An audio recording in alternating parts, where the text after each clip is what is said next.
Hello, എല്ലാവർക്കും നമസ്കാരം. ഇന്നത്തെ വീഡിയോ ഒരു സ്പെഷ്യൽ റൈസ് റെസിപ്പിയാണ്. ഒരു ചെമ്മീൻ തേങ്ങാച്ചോറിൻ്റെ റെസിപ്പിയാണ്. നല്ല ടേസ്റ്റി ആയിട്ടുള്ള ഒരു വെറൈറ്റി ആയിട്ടുള്ളൊരു റെസിപ്പിയാണിത്. അപ്പോൾ അതിന് വേണ്ടിയിട്ട് 250 ഗ്രാം ചെമ്മീൻ കഴുകി വൃത്തിയാക്കിയതാണ്. അതിലേക്ക് ഒന്ന് മാരിനേറ്റ് ചെയ്യാൻ വേണ്ടിയിട്ട് 1/4 ടീസ്പൂൺ ഉപ്പ്, 1/4 ടീസ്പൂൺ മഞ്ഞൾപ്പൊടി, 2 ടീസ്പൂൺ മുളക് പൊടി, 1/2 ടീസ്പൂൺ മല്ലിപ്പൊടി എല്ലാം കൂടെ ഒന്ന് നന്നായിട്ടൊന്ന് മിക്സ് ചെയ്യാം.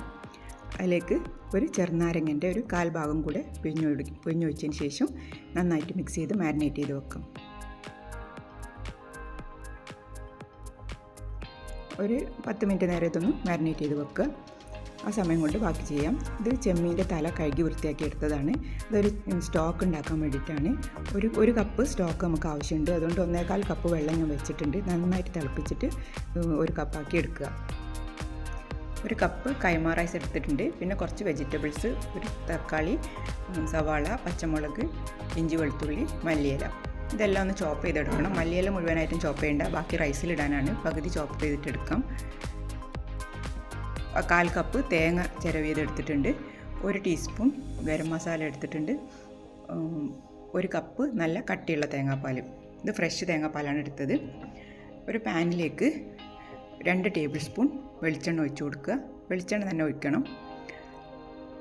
അതിലേക്ക് ചെമ്മീൻ ഇട്ട് കൊടുക്കാം.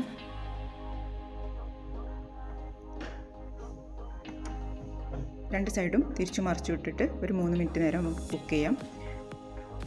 ഒരുപാട് ക്രിസ്പി ആവരുത്. ആ സമയം തന്നെ നമ്മൾ നേരത്തെ എടുത്തു വെച്ചിട്ടുള്ള തേങ്ങ ഒന്ന് നമ്മൾ മാരിനേറ്റ് ചെയ്ത് ബാക്കി വരുന്ന മുളക് പൊടി മിശ്രിതത്തിലേക്ക് ഇട്ട് നന്നായിട്ടൊന്ന് ഇളക്കി യോജിപ്പിക്കുക. ഇതൊന്ന് ഫ്രൈ ചെയ്തെടുക്കാനുള്ളതാണ്. എക്സ്ട്രാ മുളകൊന്നും ചേർക്കേണ്ട ആവശ്യമില്ല, ഉപ്പും ചേർക്കേണ്ട ആവശ്യമില്ല. അതിലേക്ക് കുറച്ച് കറിവേപ്പില കൂടെ ചേർത്ത് കൊടുത്തിട്ടുണ്ട്. ഇത് ഒരു സൈഡാകുമ്പോൾ തിരിച്ചിട്ട് കൊടുക്കാം. ഇത് നന്നായിട്ട് വെള്ളം ഇറങ്ങി വന്നിട്ടുണ്ട് ഈ ചെമ്മീനിന്. ഇതേപോലെ ഇറങ്ങി വരുന്ന ചെമ്മീനാണെങ്കിൽ ഫ്ലെയിം നന്നായിട്ട് കൂട്ടിയിട്ട് കൊടുത്ത് ഈ ഒരു പരുവത്തിന് ആക്കി എടുക്കണം. അല്ലെങ്കിൽ ഒരുപാട് നേരിട്ട് കുക്ക് ചെയ്ത് കഴിഞ്ഞാൽ ചെമ്മീൻ ഹാർഡാവും. ഒരു 3 മിനിറ്റ് കൊണ്ട് തന്നെ ചെമ്മീൻ നമുക്ക് നന്നായിട്ട് കുക്ക് ചെയ്ത് കിട്ടും. ഇനി അതെല്ലാം മാറ്റി വെക്കാം. ആ പാനിൽ തന്നെയാണ് നമ്മൾ ബാക്കി ചെയ്യുന്നത്. ഒരു ടേബിൾ സ്പൂൺ വെളിച്ചെണ്ണ ഒഴിച്ച് കൊടുത്തിട്ടുണ്ട്. അതിലേക്ക് നമ്മൾ ക്രഷ് ചെയ്ത് വെച്ച വെജിറ്റബിൾസ് എല്ലാം ഇട്ട് കൊടുക്കാം. നന്നായിട്ട് വഴറ്റി ഇഞ്ചി വെളുത്തുള്ളിൻ്റെ ഒക്കെ പച്ചമണം മാറി സവാളയൊക്കെ നല്ല സോഫ്റ്റായി വരുന്നവരെ നമുക്കൊന്ന് മൂടി വെച്ചിട്ട് വേവിക്കണം.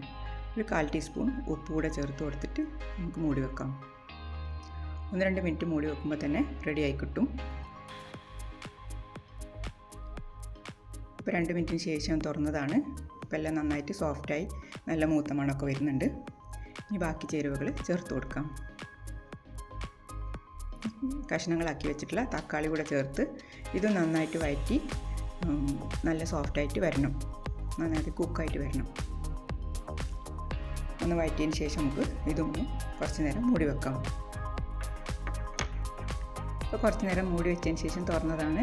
തക്കാളിയൊക്കെ നന്നായിട്ട് സോഫ്റ്റ് ആയിട്ടുണ്ട്. ഇതൊന്ന് കുത്തി കൊടുക്കുന്നുണ്ട്. ചില തക്കാളി കുറച്ചൊരു വെന്താലും ഇങ്ങനെ വലിയ വലിയ കഷ്ണങ്ങളായിട്ട് തന്നെ കിടക്കും, ഇങ്ങനെ അലിഞ്ഞ് ചേരില്ല. അതുകൊണ്ടാണ് ഒന്നിങ്ങനെ കുത്തി കൊടുത്തത്. നന്നായിട്ടൊന്ന് വഴറ്റിയതിന് ശേഷം നമുക്ക് നേരത്തെ വാർത്ത് വെച്ച അരി ഇട്ട് കൊടുക്കാം. 1 കപ്പ് റൈസ് ഞാൻ നേരത്തെ കഴുകി വാർത്തെടുത്തതാണ്. കൈമ റൈസാണിത്. കൈമ റൈസോ ജീരകശാല ഏത് റൈസായാലും കുഴപ്പമില്ല. ബസ്മതി റൈസ് വേണമെങ്കിൽ അതും എടുക്കാം. നന്നായിട്ട് 2 മിനിറ്റ് നേരം ഒന്ന് വറുത്തെടുക്കണം. ഇനി അതിലേക്ക് നമ്മൾ നേരത്തെ ഉണ്ടാക്കി വെച്ച പ്രോൺസിൻ്റെ സ്റ്റോക്ക് ഒഴിച്ചു കൊടുക്കാം. ഇത് നല്ല ചൂടോടെ തന്നെ ഒഴിച്ചു കൊടുക്കാൻ ശ്രദ്ധിക്കുക. അതിനുശേഷം ഇതിലേക്ക് കട്ടിയുള്ള തേങ്ങാപ്പാൽ കൂടെ ഒഴിച്ചു കൊടുക്കാം. ഇത് ഞാനിപ്പോൾ ഫ്രഷ് തേങ്ങാപ്പാലാണ് എടുത്തത്. ഇതിന് പകരം നമുക്ക് കോക്കനട്ട് മിൽക്ക് പൗഡർ വെച്ചിട്ട് 1 കപ്പ് വെള്ളത്തിൽ 3 ടേബിൾ സ്പൂൺ മിൽക്ക് പൗഡർ കലക്കിയെടുത്താലും നല്ല തിക്കായിട്ടുള്ള കോക്കനട്ട് മിൽക്ക് കിട്ടും. ഞാൻ ഉപ്പൊക്കെ ഒന്ന് ചെക്ക് ചെയ്ത് നോക്കുക. ഒരു 3/4 ടീസ്പൂൺ ഉപ്പിട്ട് കൊടുക്കുന്നുണ്ട്. ഈ സമയത്ത് തന്നെ ഉപ്പിൻ്റെ അളവ് പാകത്തിനാണോ എന്ന് ചെക്ക് ചെയ്യണം. അല്ലെങ്കിൽ കുറച്ച് കഴിഞ്ഞ് റൈസ് വെന്ത് കഴിയുമ്പോൾ പിന്നെ നമുക്ക് ഉപ്പിട്ടാൽ ശരിയാവില്ല. നല്ല ഫ്ലെയിമിലൊന്ന് കുറച്ച് നേരം കുക്ക് ചെയ്തിട്ടെടുക്കാം. ഒരു 3-4 മിനിറ്റ് ഞാൻ നല്ല ഫ്ലെയിമിൽ കുക്ക് ചെയ്തു. അതിന് ശേഷം തുറന്നതാണ്. ഒരു ടീസ്പൂൺ ചെറുനാരങ്ങ നീര് കൂടി ഒഴിച്ച് കൊടുത്തിട്ടുണ്ട്. ഇനി ഫ്ലെയിം നന്നായിട്ട് കുറച്ച് വെക്കണം. ഇനി ഈ ഒരു ചെറിയ ഫ്ലെയിമിൽ കിടന്നിട്ടാണ് കുക്ക് ചെയ്യേണ്ടത്. അതിലേക്ക് ബാക്കി ഇൻഗ്രീഡിയൻസ് ഒക്കെ ചേർത്ത് കൊടുക്കാം. ഒരു ടീസ്പൂൺ ഗരം മസാല, ഇത് നന്നായിട്ടൊന്ന് മിക്സ് ചെയ്ത് കൊടുക്കുക. വെള്ളം വറ്റി തുടക്കുമ്പോൾ നമ്മൾ നേരത്തെ എടുത്ത് വെച്ചിട്ടുള്ള ചെമ്മീൻ ഫ്രൈ ചെയ്ത് വെച്ചതും കൂടെ ചേർത്ത് കൊടുക്കണം. ചെമ്മീൻ ഫ്രൈ ചെയ്യുമ്പോൾ നന്നായിട്ട് തന്നെ ശ്രദ്ധിക്കണം. ഒരുപാട് ക്രിസ്പ് ആവരുത്. നല്ല സോഫ്റ്റായിട്ടുള്ള ചെമ്മീനാണ് നമുക്ക് ആവശ്യമുള്ളത്.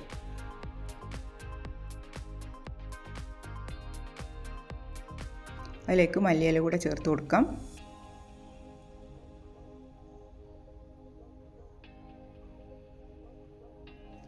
ഒരു ടേബിൾ സ്പൂൺ നെയ്യ് കൂടെ ചേർത്ത് കൊടുക്കാം.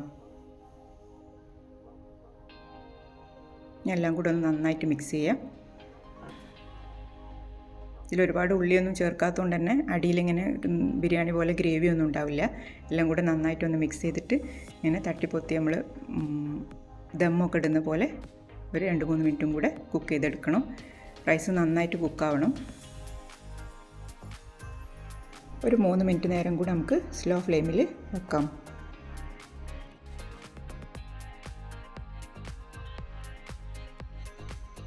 ഈ സമയം കൊണ്ട് നമുക്ക് നേരത്തെ നമ്മൾ മാരിനേറ്റ് ചെയ്ത് വെച്ച തേങ്ങ ഒന്ന് ഫ്രൈ ചെയ്തെടുക്കാം. ഒരു ടേബിൾ സ്പൂണ് വെളിച്ചെണ്ണ ഒഴിച്ച് കൊടുത്തിട്ടുണ്ട്. അതിലേക്കത് തേങ്ങ ചേർത്ത് നന്നായിട്ടൊന്ന് വഴറ്റി കൊടുക്കാം. കൈയെടുക്കാതെ ഇളക്കി കൊടുക്കണം. എന്നാൽ തന്നെ നല്ല ക്രിസ്പി ആയിട്ട് കിട്ടുള്ളൂ. അല്ലെങ്കിൽ പെട്ടെന്ന് കരിഞ്ഞു പോവും. ഫ്ലെയിം സ്ലോ ആക്കി വെക്കുക. നല്ല മൊരിഞ്ഞ ഒരു പാകത്തിനാണ് നമുക്ക് കിട്ടേണ്ടത്. ഇപ്പോൾ തീ ഓഫ് ചെയ്തിട്ടുണ്ട്.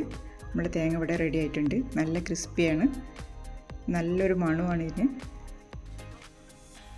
പിന്നെ നമ്മുടെ ചോറിൻ്റെ മേലെ ഇട്ട് കൊടുക്കാം. ഇപ്പോൾ ഞാൻ ഫ്ലെയിം ഓഫ് ചെയ്തിട്ടുണ്ട്. അതിൻ്റെ മേലെ ഇട്ട് വെച്ചിട്ട് ഒരു 10 മിനിറ്റ് നേരം കഴിഞ്ഞിട്ട് മാത്രമേ സെർവ് ചെയ്യാവൂ. ഇതേപോലെ ഇട്ട് കൊടുക്കുക. നന്നായിട്ടൊന്ന് സ്പ്രെഡ് ചെയ്ത് കൊടുത്ത് മൂടി വെക്കാം. ആ തേങ്ങേൻ്റെയൊക്കെ നല്ലൊരു ഫ്ലേവറുള്ളൊരു റൈസാണിത്. നല്ലൊരു തേങ്ങാച്ചോറാണ്. അപ്പോൾ ഈ ക്രിസ്പിനെസ് ഉള്ളത് കൊണ്ട് തന്നെ കഴിക്കുമ്പോൾ ഇത് നല്ല അതിൻ്റെ ഫ്ലേവർ വായിലേക്ക് വരും.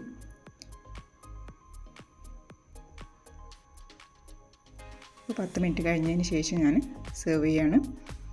നന്നായിട്ടൊന്ന് മിക്സ് ചെയ്യാം. അങ്ങനെ ഒട്ടിപ്പിടിച്ചിട്ടുള്ള റൈസൊന്നുമല്ല. നന്നായിട്ട് തന്നെ വേറിട്ട് നിൽക്കുന്ന റൈസായിട്ട് കിട്ടിയിട്ടുണ്ട്. നല്ല ടേസ്റ്റിയാണ്. നമ്മളെപ്പോഴും ബിരിയാണിയൊക്കെ കഴിക്കുന്നതിന് ഒരു വ്യത്യസ്തമായിട്ടുള്ളൊരു റൈസാണിത്. എപ്പോഴെങ്കിലുമൊക്കെ നമുക്ക് ട്രൈ ചെയ്ത് നോക്കാൻ പറ്റിയ നല്ലൊരു റെസിപ്പിയാണ്.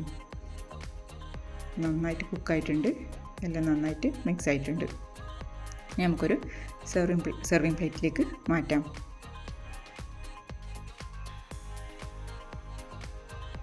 ചെറുതായിട്ടൊന്ന് ഡെക്കറേറ്റ് ചെയ്ത് കൊടുക്കാം.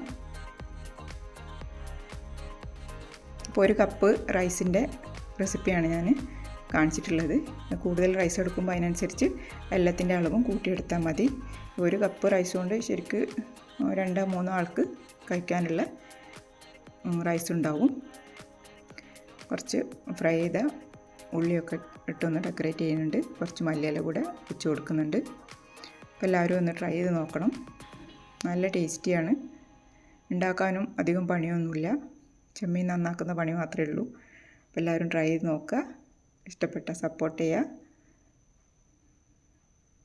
Thanks for watching.